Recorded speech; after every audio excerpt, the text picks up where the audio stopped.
यही सी हो दिलाही जुक में से पागला जोगलाक में से यही सी हो दिलाही जुक में से पागला जोगलाक में से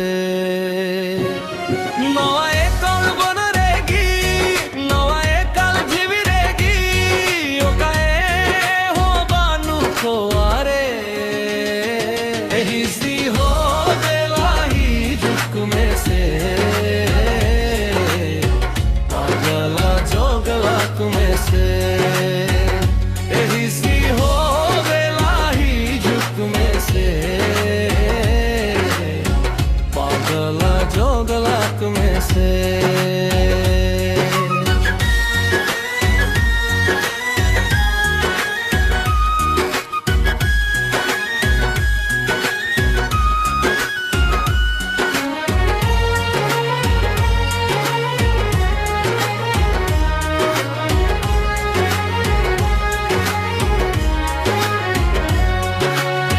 तीन दिन जो तुम बहतोला भोर में से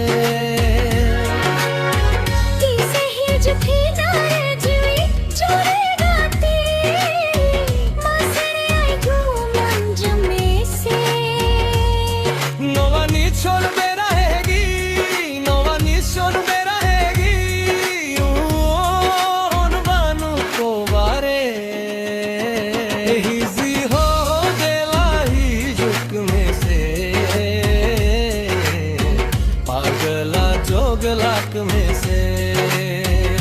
एहिजी हो दिलाही झुक में से पागला जोगलाक में से।